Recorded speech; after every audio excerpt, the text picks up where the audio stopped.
Hello guys good morning आं फैलायबाय नै आरोबाव नै जों बयबो साइकेलजों पान्जाबनिफ्राय आसामसिम थांनो थाखाय दावगालांनाय जाबाय। दा जों माला मोनहैयो जों दा जेबो अनुमानानो गैया। नै बोरायबो दङ, सेंग्राबो दङ, गथ'बो दङ। जों माने बयबो थांनायनि टारगेट लाबाय आरो दा माब्ला मोनहैयो दा बुंनो हाया। नै जोङो बाक्सानि दङ, ओमफ्राय बिथिं सनितपुर डिस्ट्रिक्टनि दङ आरो बिथिं बरमानिबो दङ। नै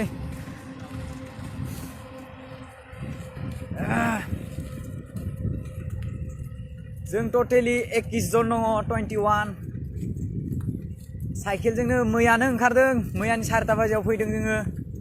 दा माब्ला मोनहैयो मिथिया।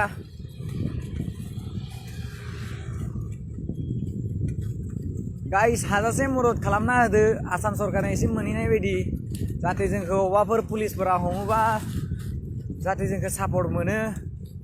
बेफोरबायदियै जों आसाम सरकारा जोंनि थाखाय गारि होआखै, जोङो जेबो दुखु नाङाखै। नाथाय जोङो साइकेलजोंनो थांनो होननानै बयबो थिरां खाबाय। होमबाबो जों आसाम सरकारखौ नेवसियाखै, माने आसाम सरकाराथ' हाजासे मदद खालामदों। जि जायगायाव बहुत मानसि फासिना दङ बेफोरबायदि जायगायावथ' जेनेबा ट्रेन हरदों। दा जों बे पान्जाब एरियायाव बारा मानसि गैयामोन, बेनिखायनो जोंनि थाखाय जानो हागौ ट्रेनखौ हराखै। नाथाय होमबाबो जों आसाम सरकारनिसिम जेबो दुखु गैया, खालि बास जोंनि थाखाय एसेल' हेल्प खालामना होदों।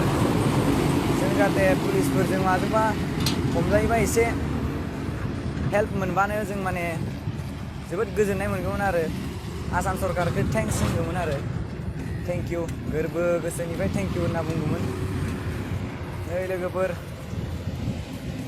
बेयो जाबाय नेसनेल हाइवे 4 लाइन।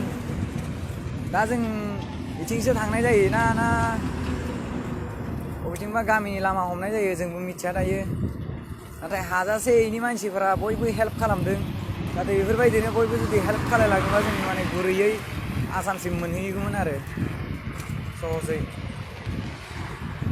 नै गाइस बेटारिफोराबो मोजाङै चार्ज गैला, बेनिखायनो लाइभखौबो ससेल' हगारनाय जादों। दाबो बेटारियानो चार्ज गैला आंना, बेनिखायनो बेटारिनिबो बहुत प्रब्लेम।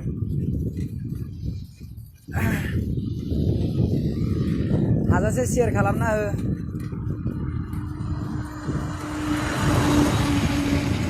जाहाथे आसामनि खना खनानि मानसिफोरानो बयबो नुयो। होमबासो भाइरेल जानानै जेनेबा जोंना दाङ'रिया हेमन्त बिश्व शर्मायाबो नुथोंसै, माबाफोर सहाय खालामनो हानाय बायदि।